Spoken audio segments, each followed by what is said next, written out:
Good afternoon, delegates. My name is Hannah Andre, and I serve North Park Theological Seminary as Academic Dean and Associate Professor of Church History. And as a historian, I love when history comes as a surprise at 4 in the afternoon. No, that's a joke. No, it is my honor to introduce this panel discussion commemorating the 50th anniversary of the Covenant's 1976 vote to ordain women. For as long as the Covenant Church has existed, women have played essential roles in service, ministry, and leadership.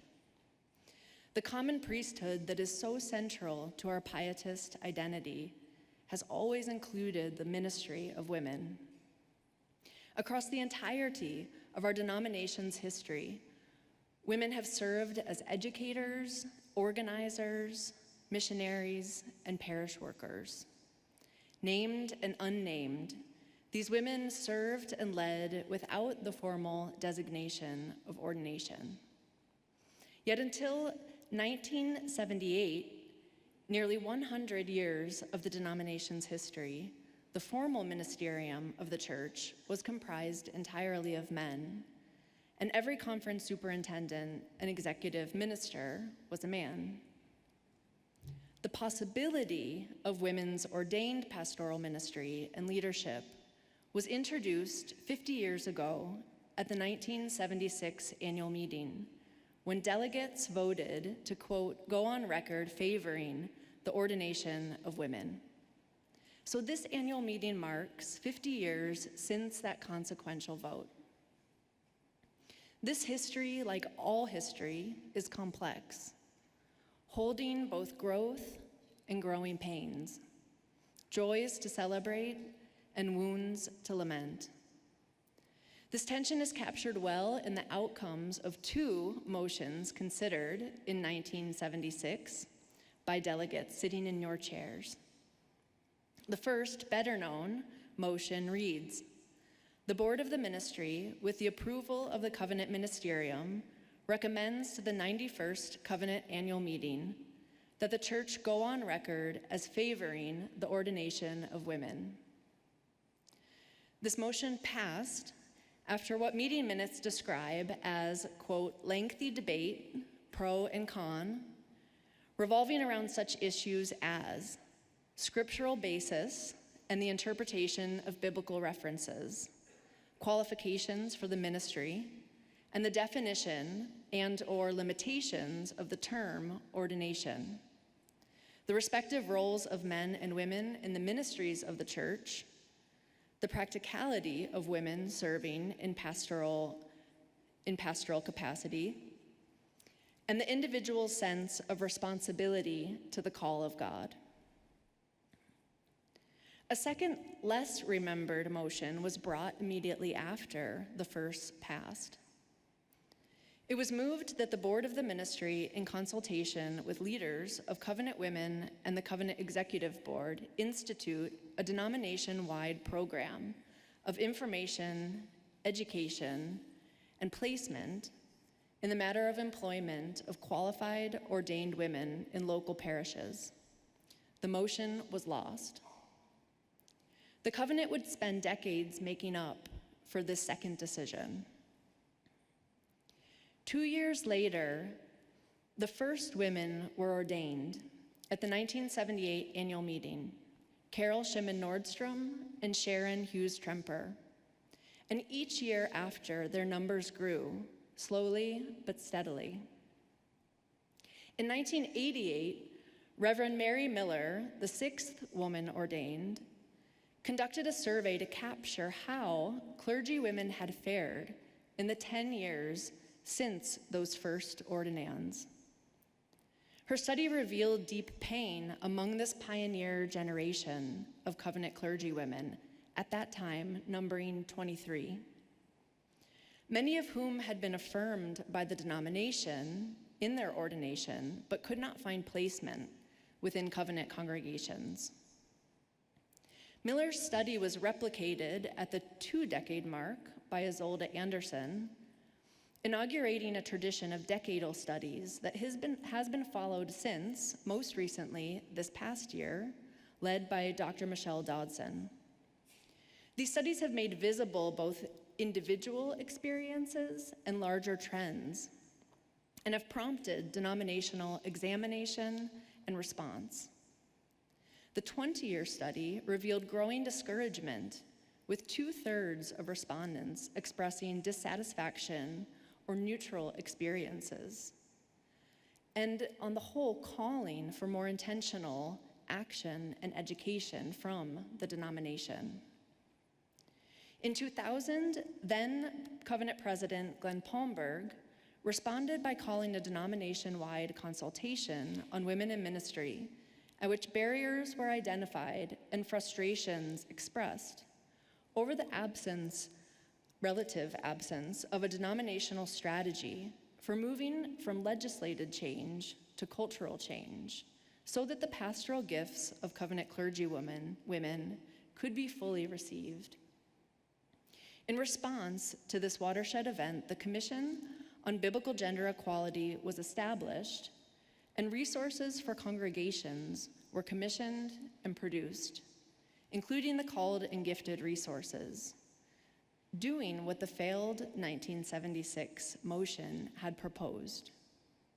The impact of these structural and educational efforts was significant, seen in pronounced shifts revealed in the 30-year study published in 2009.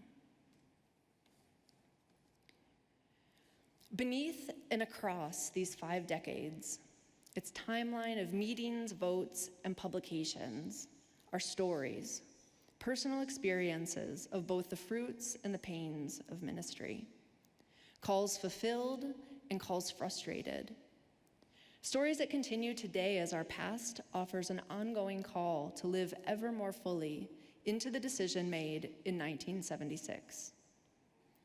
And so we commemorate this 50-year anniversary this afternoon with a discussion led by a panel that embodies the legacy of these 5 decades and the call to realize more fully the leadership of women as we move forward together.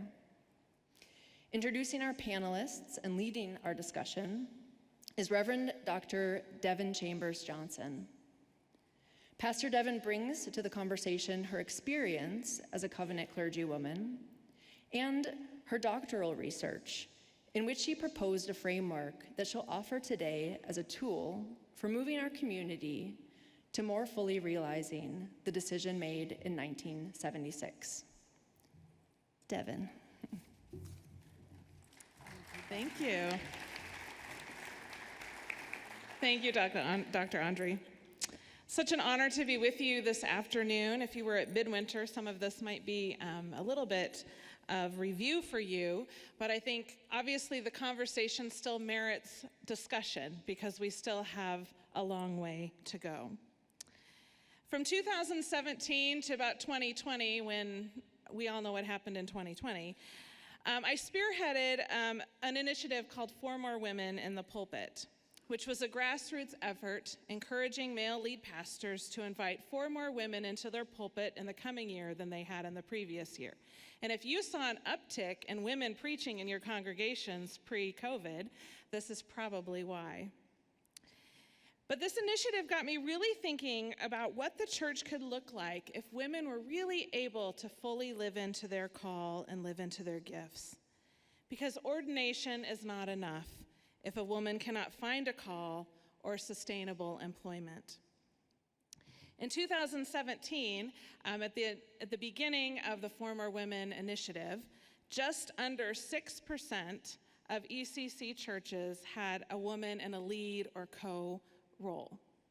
Just under 6%. And I was one of them. I looked around, I was like, I'm one of 60 women who are regularly preaching. And something that is just not right. We can do better. I was excited to find out the other day as President Tammy let us know that now that percentage is at 18%. Amen? That is amazing. Tripled in just the last 9 years. That's something to celebrate, but we still have further to go. The ECC has a unique challenge in that we ordain as a denomination, but congregations call the pastors. So we can make votes and initiatives here, but we don't hire or place. That happens in the local congregations and with many of you lay representatives. And this means that we cannot simply legislate change when it comes to women in ministry. Instead, we have to change the culture.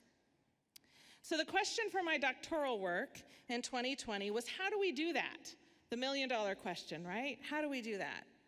And what you're getting today is about 800 words of 80,000 that I wrote on this.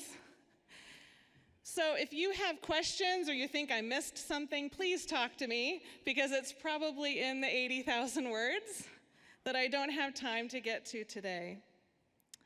What I'm going to present today is not a solution, but rather a tool that can be used as we seek to align the lived experiences of clergywomen in our midst and the ECC's egalitarian position.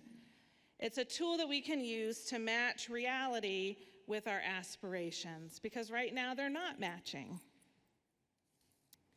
So through my own research, including the study of the denomination's history, which Dr. Andre outlined for us, and listening to the lived experiences of clergywomen as well as my own lived experience, I created this continuum of justice engagement, and I think that'll be up on the screen, but also you all have a bookmark to take home with you.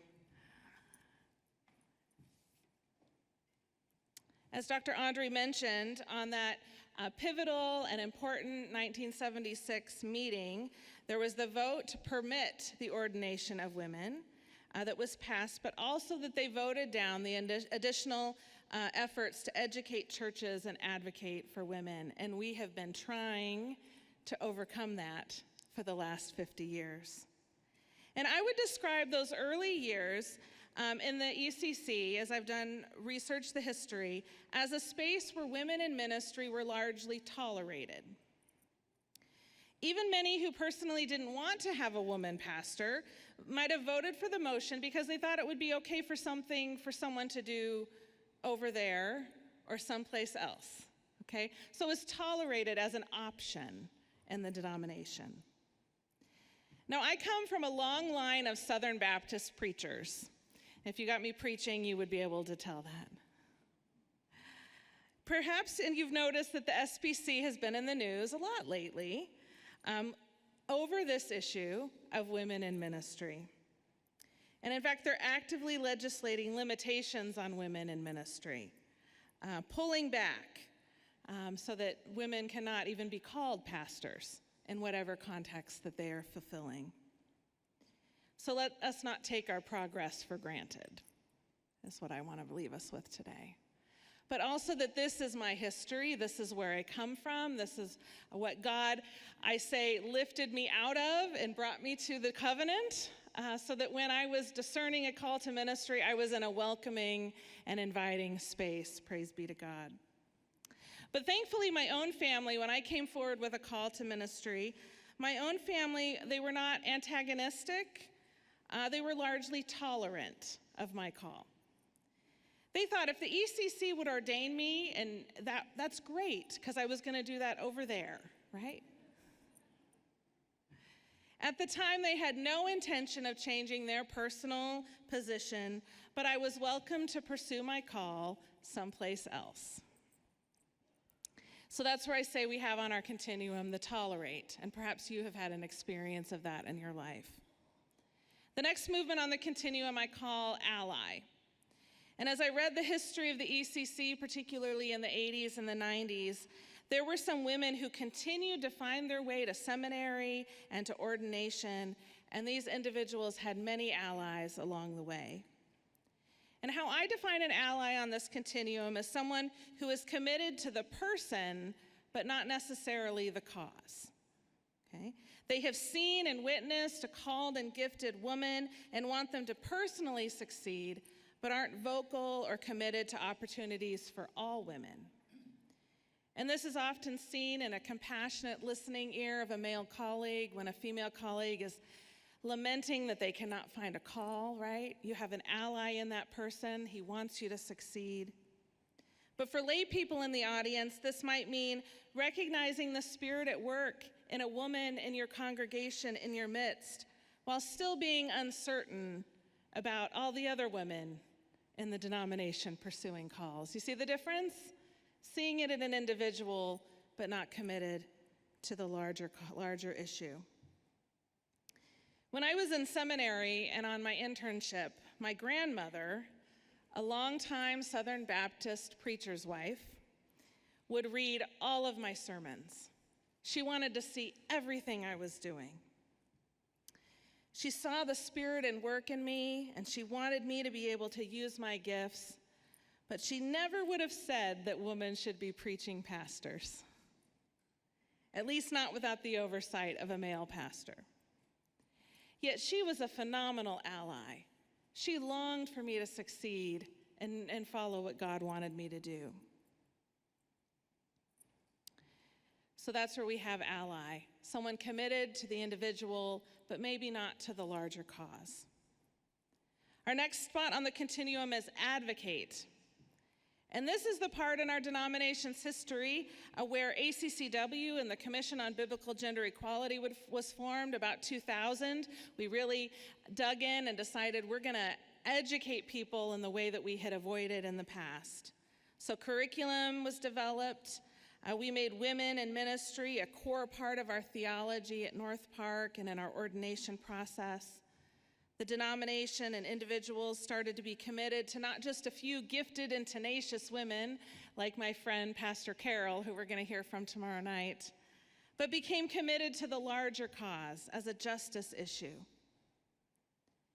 And when I launched For More Women in the Pulpit in 2017, we were sharing pictures of women preaching on social media. There were t-shirts and buttons to raise awareness. And I tell you, my grandmother became a believer. And that woman, who I think should have been a pastor all along, shared every single social media post that I made. She even bought the t-shirts. My grandma has never worn a t-shirt. But she became a believer. What started as a personal connection to me turned into my grandma advocating for women she had never met and never will. She became committed to the cause as a justice issue. Now, it would be easy to end here, that we should all advocate for women, and we should, to use our voices and influence to further the cause. But what I realized was that as important as advocacy is, it should not be our goal. The goal should be a reality where advocacy is no longer needed. Because advocacy, however noble and good, however much we use it to be benevolent and to do good things, it's still an exercise in power. Because when you advocate, you speak on someone else's behalf. But when you really make room for the other person and all of who they are, you let them speak for themselves. And while advocacy is incredibly important, we also need to remember that being an advocate for a cause is not our goal. Justice and shalom are our goals. And we hope and long for a day when women in the ECC have the same opportunities as our male colleagues, a day where called and giftedness is embraced fully, and a day when the church can recognize the Spirit at work regardless of our gender. And I believe the church desperately needs this. The world desperately needs the gospel, and we need all of us to participate fully in proclaiming the good news of Jesus. So while advocacy is incredibly important, we also must hold it loosely. We must be willing to quiet our voices and step aside so that those we are advocating for can speak up and step in. And so I present on the continuum sort of an additional movement beyond advocacy called Making Room, and this is largely built on Christine Pohl's work on hospitality. She has a wonderful book called Making Room, so I give her all the credit. But she talks about hospitality as the subversive act of resistance and justice. And when I was deep into talking with pastors about For More, This chasm between advocacy and making room became very apparent. Because I'm going to be honest, many pastors and leaders could talk a good game, but when it came to sharing their power or position, when it came to preaching less, a lot got very uncomfortable. They could say all the right things, but really struggled to learn from women rather than to do for women. We're going to break into some groups later, and I really encourage you to listen carefully to the lived experiences of the women at your table. Because the women around you, whether they're clergy or not, will be able to describe the difference between advocacy, saying the right things, and a colleague who makes room for them out of mutual respect and humility. So I'll bring this back to my grandmother. She passed away in fall of 2021, shortly after I finished all of this work on the continuum. And in a handful of years, she had moved from tolerate to ally to advocate. And then she requested that I preside at her funeral. Not the multiple ordained men in my family.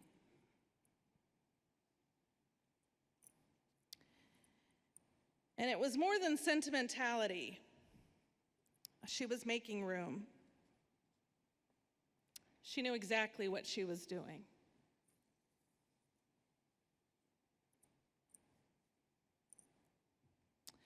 Wherever you are on this continuum, I would love to see movement. But I believe the real area of growth for the ECC, the way we're going to be able to change culture, is by pushing beyond advocacy of saying all the right things and actually making room for others. To find a way to make room for others in this conversation, specifically women, out of true humility and radical hospitality. Just as Christ emptied himself, taking on the very nature of a servant, we lead and serve by releasing our power, by making room for others to be present as their whole selves.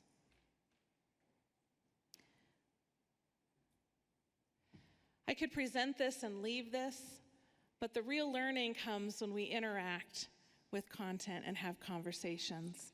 And so we do have time today to spend time in some small groups discussing this, but first we're going to hear it modeled and hear from this wonderful panel that we have up here who have many years and broad experience within the denomination. And they're just going to share a little bit, and then we're going to break into our groups for a little while. But today we're honored and our panelists here to have Reverend Dr. Catherine Gilliard, who's the superintendent of the Southeast Conference, but has served in many capacities and on many boards in her tenure, and is a trailblazer in so many ways. So thank you for being here. We also have Reverend Gary Walter, who's also served the denomination for many years, notably as our president for several terms. I don't have the years down, but you can fill that in if you need to. We have Reverend Megan Brueggemann, who's the associate pastor at Renew Covenant in Wisconsin, and Reverend Marco Ambries, who's lead pastor of First Covenant in Oakland. And so today I wanted to start first with Dr. Gilliard and Pastor Megan, and have you tell us about a time when someone made room for you. How did that impact you and your call, and what story might you have to tell us about that? So can we start with Dr. Catherine? Yeah. So this is very easy for me because I was in a season where, and all of us have been in a season when you're just out of ministry. I was out of ministry. And I was invited. I was trying to find a way to get back into community, and I decided to go to our regional conference ministerium retreat. And Pastor Tim Rogers said, well, if you're going, let's go together. And we went, and at that gathering, Dave Olson's three-legged stool was being there. And so they were separating people into different groups. And Pastor Tim had all of the natural spiritual chemistry, was it? I'm trying to remember the three stools, but anyway, but he has all the natural pastoral gifts. And I was over there with one other guy in strategic vision. And most of the group was, really heavy into the pastoral arts and the gifts there.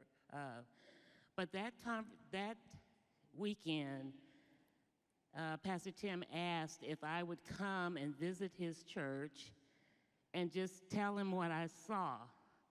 So I went in answer to an invitation and ended up staying 7 years. And started off as an associate pastor, and then somewhere in the middle of that 7 years, Pastor Tim came to me and said that God had spoken to him about us serving as co-pastors. And I said, "Are you sure? Have you talked to your wife about this?" And after many conversations, Tim came back and said, "Yes, we're going to do this." But unlike a lot of people who do the co-pastorate, we didn't separate according to gifts and abilities. We decided that we were going to figure out how we could share power and what this would look like for a congregation. So we designed our offices for the exact same square footage. And in between the two offices, we placed the prayer room. We didn't take specific ministry areas. We made joint decisions on everything, which drove the church crazy because they were used to going to Pastor Tim and he could just give an answer. But both of us had decided that we would discuss and we would decide together. And then the ultimate